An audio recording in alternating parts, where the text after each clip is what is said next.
Hello there. Very good morning and welcome to this morning's edition of Recount Watch. I'm your host, Eddie Lane, and I'm joined here this morning by Sanjeev Datadin. Sanjeev is a candidate of the People's Progressive Party Civic in the March 2nd general and regional elections. Sanjeev, good morning and welcome to the program.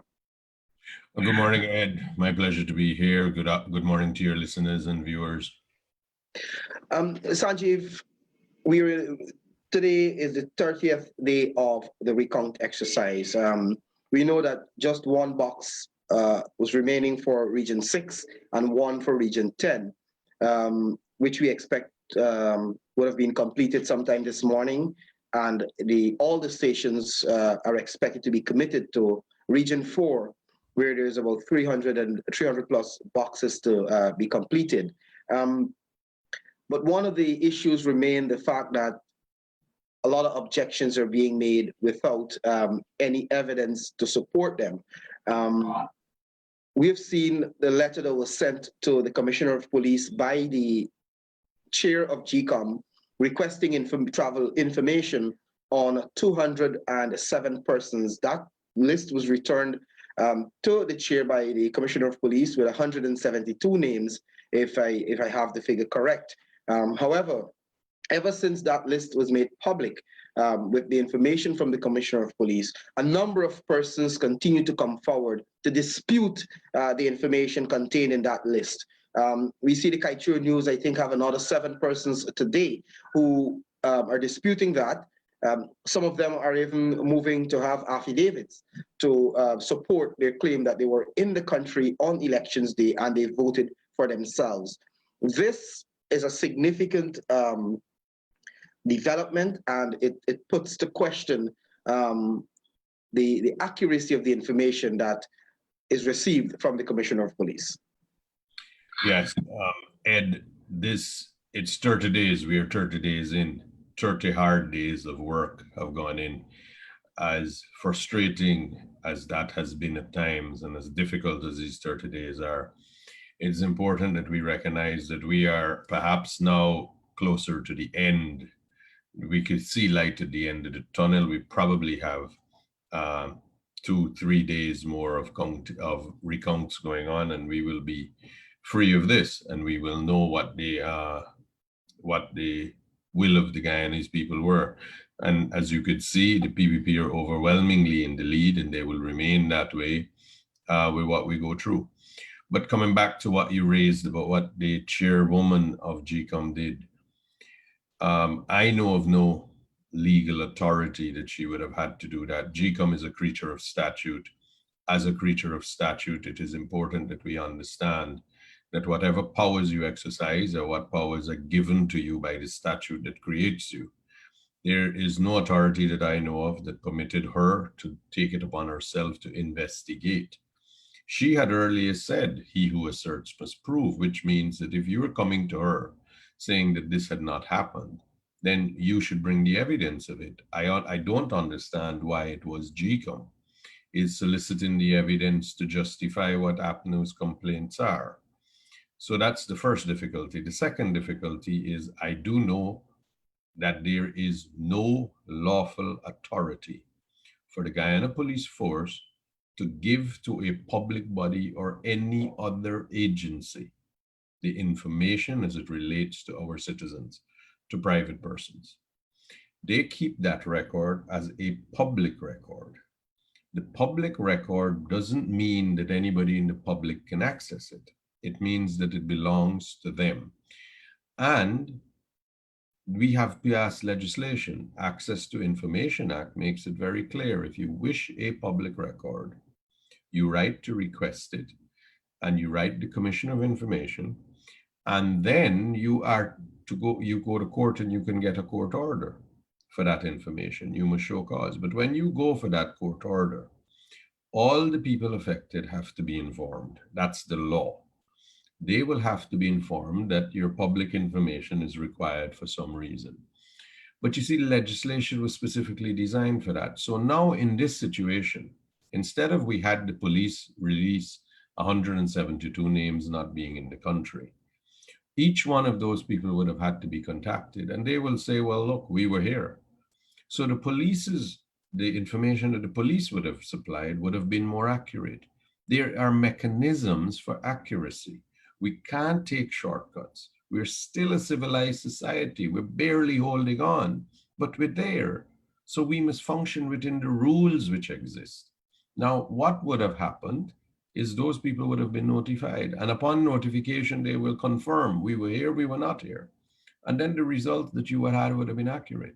We see every day in the newspapers, social media, we see from our own PPP website and Facebook page that there are so many people who are coming forward and saying that we were on that list, but we don't understand why we were. We were here in Guyana. So it obviously puts the credibility of this border system, border tracking system that the Commissioner of Police speaks of, that it puts it into question and it can't be relied upon. Now, it is absolutely clear that we realize as a nation, GCOM cannot investigate. GCOM can investigate its own records as it did with Mingo, what is internal to it. GCOM cannot ask an external agency to verify their own records. That has the power for the court. So GCOM should not be engaging upon this. The Commissioner of Police should obey the law and not provide this information. I mean, I'm a lawyer 20 odd years. I've never written the Commissioner of Police for anything and gotten a response in 4 days for anything. Not even an acknowledgement letter is received in 4 days. This is, I'm not complaining, this is good. Maybe we are improving. Maybe the Commissioner of Police, and when we write the police for information now, it will be forthcoming. But we need to understand that that does not change what has happened with the count. Now, even if we were to, for argument's sake, Ed, say that, look, Mr. Harmon had a list of 200 odd names, 172. He then supplied a second list of 264 names. We don't know if that has been sent to the police and the Commissioner of Information in Immigration, and we don't know if there will be a response. But let us take those and total them all up. That's 464 or thereabout names. The PPP are in the lead by 13,000. And even if you want to say double it, it still does not change the end result. We have been hearing, you're seeing now all over social media, you're seeing clips being played of the way these objections are being made. You hear the APNU rep stand up, or you could hear his voice saying that based on information we have on the ground, I don't know where on the ground they pick this information from. I understand SOPs also fly in the air and votes fly as well. But it beggars belief. But they say based of information they have on the ground, I don't know where they mean, these persons with these serial numbers did not vote could not vote because they migrated. And you hear them call number after number after number. And then you hear them saying, can we be told if these persons vote? And you hear the supervisor check the pink list and say, well, in some of the cases I've been listening to, the supervisors, no one that you have identified has voted. And they asked to add more names, to call out more names. And in some cases, the supervisor says, well, only 4 people were there. I mean, we are hearing these ridiculous situations where they're making objections based on information they have, based on information from their people on the ground, based on but they present no proof of these things. So, which means, Ed, you could walk in there and say, listen, 1, 2, 3, 4, 5, 6, and you could call all of them and say, based on my information, none of these people are here, and you can't accept none of their votes. We're seeing that there are issues of human mistake and error. They made a lot of issues recently in the last day. The APNU Facebook people and the APNU has been saying that in Sophia there was a school where 63 ballots that voted for APNU were rejected because they weren't properly stamped. But we've seen a full explanation of that given today in Kaichor News, where they said The returning officer said, you know what, the poll officer, the presiding officer said that there was a rookie person, perhaps an inexperienced, and if you look at the ballots, there are 2 stamps on the side with the regional ballot, and there are none on the side with the general ballot. Now that is unfortunate that the person who was there stamped it in a way, but there's nothing sinister about that. Human error, human mistake. What can we do about that? So there is nothing sinister as they would like us to believe. All right, these objections that keep coming are all invented objections. They are fantasy.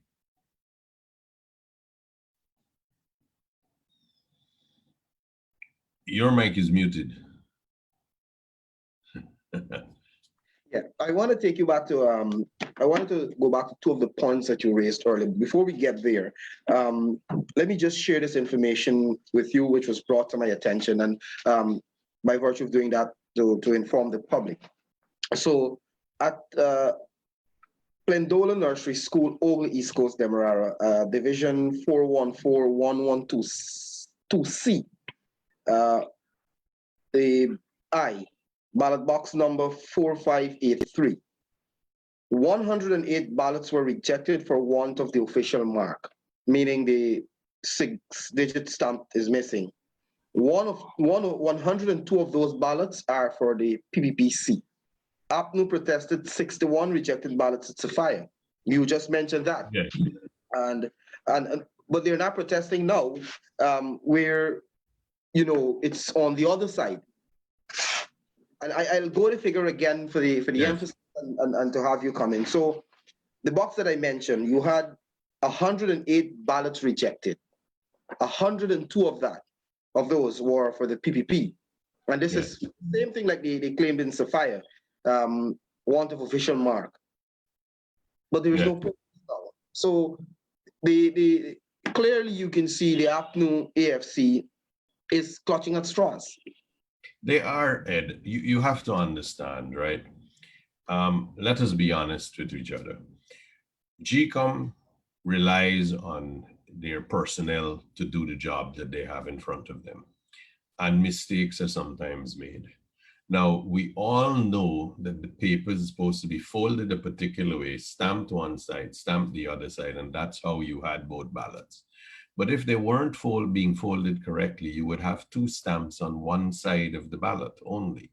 And the other ballots are, unfortunately, our law is if you don't have the mark, then it has to be rejected. Now, look at that. 63 was rejected for APNU, 102 are rejected in Ogle.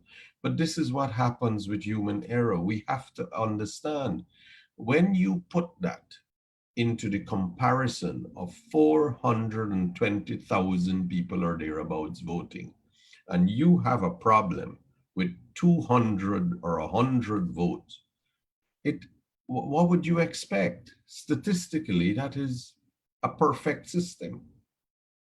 The errors that you speak of are human errors. There is no malice. There's no reason that we could impute malice to these things. Maybe if we have proof that it was done deliberately, all of that, then of course the position changes. But there is no evidence of these things at this point. And it's unfortunate that so much energy and so much negativity is being brought to bear by APNU's reps to try to discredit. But you see, it's more sinister than that. It's to try to incite people to believe that they are being robbed, and they will react. When they react, you will react as if you're being robbed.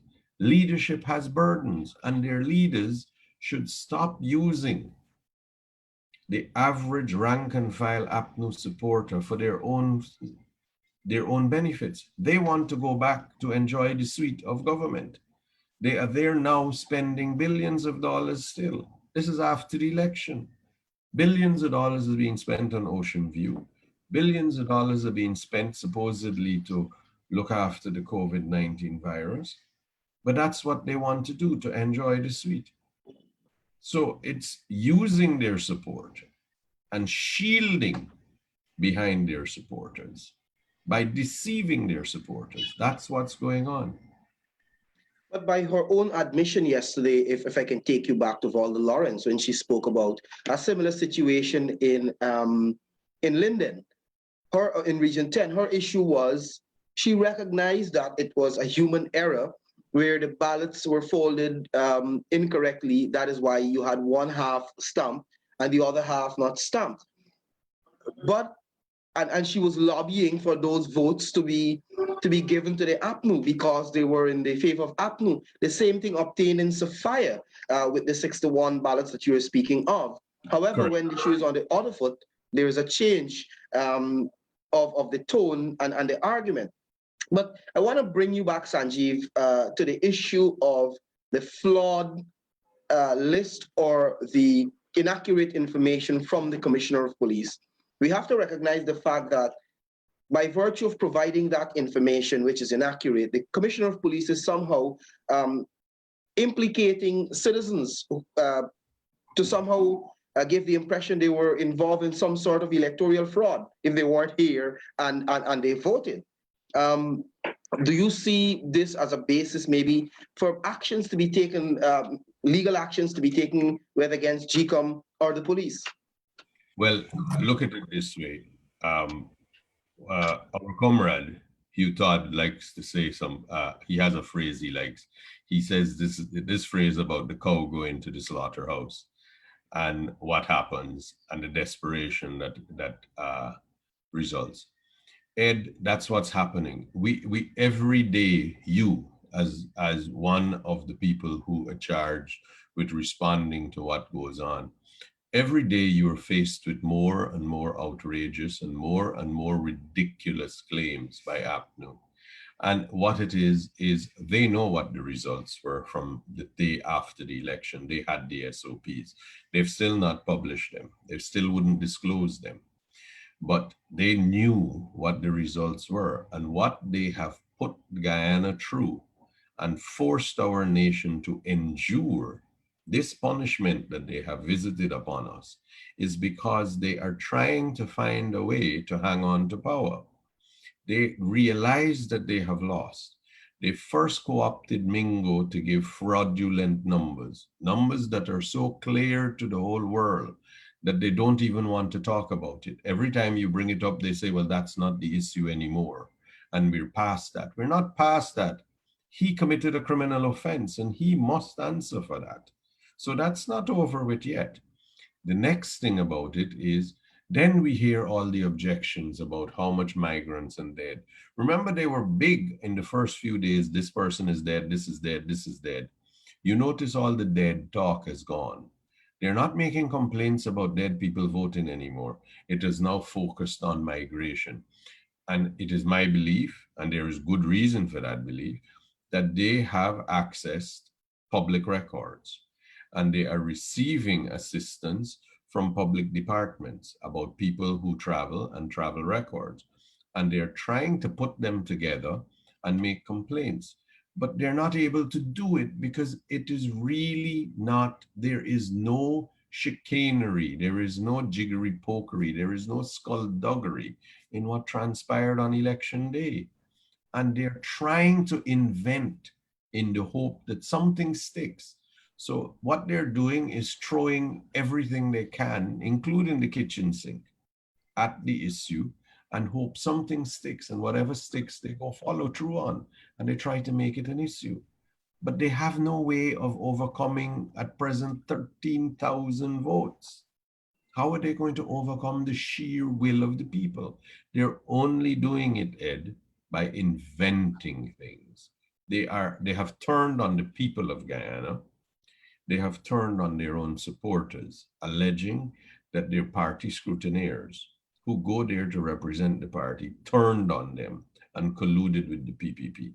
They said the OAS colluded with the PPP. They said the British High Commissioner, the American ambassador, they said the Commonwealth Observer Mission colluded. They said the Carter Center colluded. They said the US Secretary of State colluded.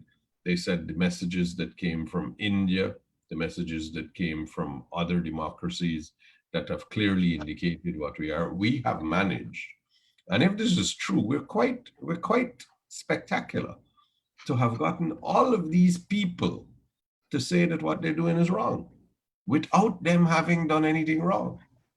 That is impossible. So it's either all of us are the problem or they're the problem. And it has to be them, because there is no way we would have gotten all these organizations and leaders to come out one by one. Who else do we need? Then we have a former minister of business who said, this is wrong. Then we had even Granger say that, you know what, there is unease about Mingo's numbers. So these are not things that we have invented. Everyone accepts this. But what has happened is they have been trying desperately to come up with something to say this is not. So you hear words like credibility. Well, credibility does not lie with APNU in any form or shape. Credibility of what they say, they have none. So we need to look at things for what they are. They are trying to find the reason, and they want to say these elections were not credible. But what happens? All that it is for them to do that is to blame GCOM, to blame their supporters, to blame the people, to blame the PPP, to blame the diplomatic corps. They're not taking any blame themselves. For 5 years, they messed around Guyana. What they did was corruption. What they did, people decided we have had enough of that and we will vote for a change. And the people did vote for a change.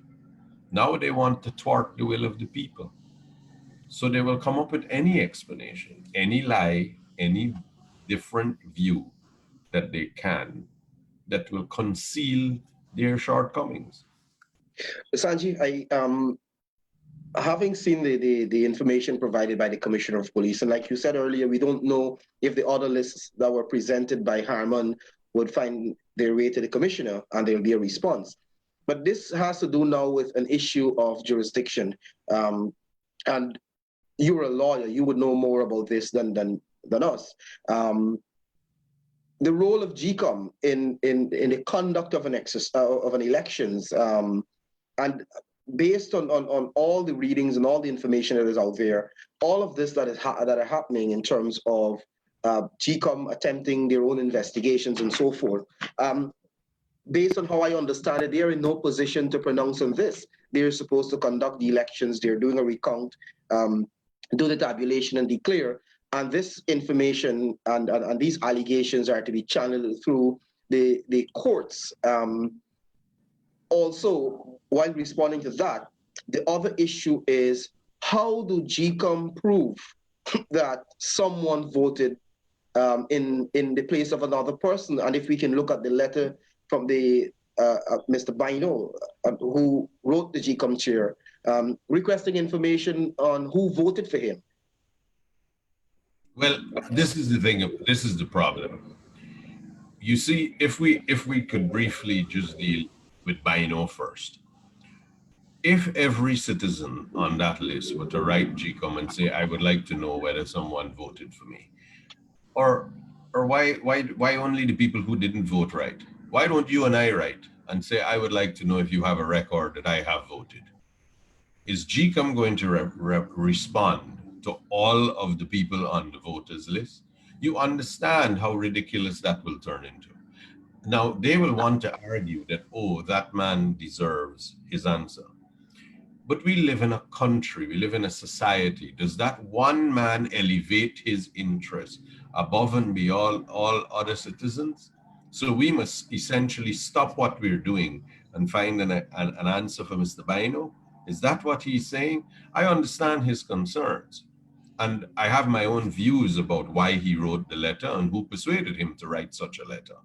But is it even possible, Sanjeev, for you to prove that? Well, that is the other side of the coin. Now you're asking GCOM to prove a situation which they're ill-equipped to do. Because what they will do is they will have to refer to their documents and lists. Now, those lists that they will have to refer to, they're not ironclad, but they are accurate. But are you going to stop what we're doing for you to determine whether he voted or he didn't vote? And what happens if you write and say, I want to have proof if I voted or didn't vote? And I write and say, I want to have proof if you voted or didn't vote. This is not the function of GCOM. GCOM can't be. Can you imagine what would happen in other democracies like India and the United States, where they have hundreds of millions of voters and you have to respond to each one if they did or they didn't? That would be preposterous, utterly preposterous. But we get to the other system, the other side of the coin, where what is the role and function of GCOM? GCOM's job is to administer an election. GCOM's job is not to investigate people. GCOM's job is not to take on what a political party comes without foundation and adopt it as its own and ride with it, as we say, and try to get to the bottom of it. That wouldn't happen. GCOM's job is to look at those ballots, to count those ballots again, because Mr. Mingo clearly did a disservice to the nation. That was fraudulent what he did. They now have to open those boxes and count those ballots one at a time. And when they count those ballots one at a time, then they have to say, this is what we find. Anything else, anything beyond that must go to. There is no other way to do this. Anything else, they must go to the court. The court is equipped to hear every complaint and they must prove their case. What we are being buried by now, or what they are attempting to bury us, is with innuendo, half-truth, and plain out lies. And they're hoping that a combination of this will drive the Guyanese people to a revolt. So they are trying to incite them by saying as much nonsense as they can. But the reality is different. Go to the Artichoke Convention Center and let them see. This is why they should have video, so they can see the faces of these people who want to stand there and call out numbers. So they can ask them when they see them, why did you call out my name? You don't know me. Why would you call out my name? They called my colleague Devendra Kisoon. Now, Devendra Kisoon worked as an observer on election day. He was an observer that went to polling stations. When there were the cases in court, Devendra Kisoon walked up those steps, went to court. If you listened to the cases as they went on in the nation, you heard Devendra Kisoon speaking. You heard him speaking when the lockdown had been in effect and he was in Guyana appearing before the judges. How did he get back here? Nobody's been allowed in since the lockdown. So how did he come here? And you saw the name and you objected. But there's one other thing I wish to make about the name. You notice all the names have a particular inference attached to them. The names appear to be people who are likely to, who they believe, APNU believe, are likely to support the PPP. And that is why you're seeing that they're making suggestions of various names and it's being called out. But all these names that they're doing are specifically, so they are racial profiling, which for a government to undertake in such a systematic way is the most reprehensible part of what's going on. They are racially profiling persons based on the list. Now, that is born out of desperation. Surely, they can't expect that that would be a sensible ploy. But they are desperate. We are probably 4 days away from completion here. And within 4 days, the whole nation will know that when we said, the PPPC said they had won the election by 16,000, 17,000, around there, that many votes. When they said so, they were telling the truth. We were telling the truth. Everybody knew that. And we will be vindicated. You will see that it will be so. You raised the issue of desperation, Sanjeev, and before we wrap up, maybe I give you a minute or two to address this. We saw a statement last night from the coalition, which is clearly another act of desperation.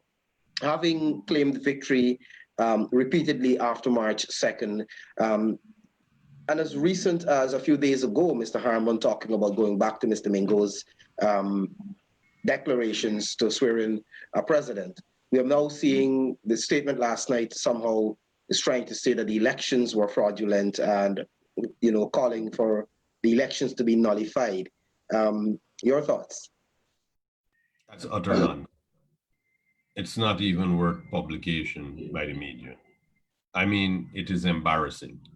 It is utterly embarrassing that we would have a principal political party. There are two main parties in this country, we know that. They are one of those two. They are going to go to a nation, their followers, their supporters, and say we must do this again. Guyana deserves more than that.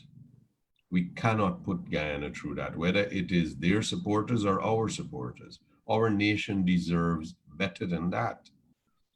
They have to be grown up and mature children. This is not where you want, when you're small, you play cricket and you don't get what you want, you get out and you take your bat and ball and you go home. You can't do this. You need to grow up. You need to be more mature. You need to behave like the leaders that the people, your supporters, believe you are. You need to say, look, we didn't do it this time. And look within yourself as to why you didn't do it. Look to your supporters and say, well, we will be back again. God forbid that they are to adopt an attitude that we must nullify the election. This is what they have done.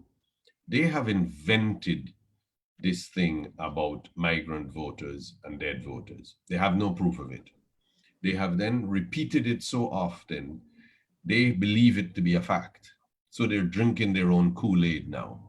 And then, in support of coming to the conclusion that we must nullify the election, they rely on their own nonsensical rhetoric. So this is the equivalent of this, Ed, that you would go into a court, for example, and say there is proof I am innocent. And the judge says, well, what is the proof?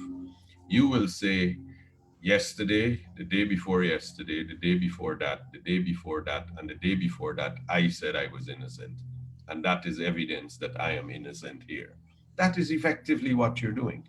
So APNU has gone every day. This is not credible. This is not credible. This is not credible. This is not credible. And then they rely on the fact that every day before they have said that it is not credible as the basis for why they must say that the elections should be nullified. That's preposterous. In law, that's a self-serving statement. You're not allowed to rely on your own previous statement. Because obviously, what proof is it that you said yesterday you were innocent and the day before and the day before and the day before? How could you now come to court and say, well, there are 5 times that I was said to be innocent? Judge says, well, who said it? Said I did. Yesterday, the day before. It would be farcical. So they want to now say that the elections are not credible because of all the nonsense. I mean, I have to try really hard not to use language that we can't use here, but it deserves the expletives that it should have. But it is nonsensical that they have made these ridiculous complaints against citizens of the country and published their details and caused them to be made the subject of people asking them questions and people inquiring, are you dead? Are you out of the country? That is what they've put this nation to. And then they take that utter BS and turn it around and say, well, oh, on the basis of what we have been saying, you should now have the election declared a nullity. That's not in the real world. They need to come back down to earth, the real place, and live in reality. They have lost the election and they must go. The people have voted, they must go, and they should. They need to figure out what to do in 5 years from now. Sanjeev, I want to thank you very much for joining me this morning to update the nation on what is happening, the developments over the past few hours, the past 24 hours rather, or so, and what is happening at the Artichoke Convention Center to some extent. We will be back here at 1 p.m. with another update. Until then, we want to say thanks for joining us. Sanjeev, have a good rest of the day. Thank you, Ed. Just a quick thing I'm seeing being posted on social media by a commissioner that I think everything is now in Region 4. We had indicated that there were 2 to go. So it appears that Region 4 is now full speed ahead. Let's see what happens. All right. Thanks. Take good care, Ed. You too, bro. May God be with you. Bye.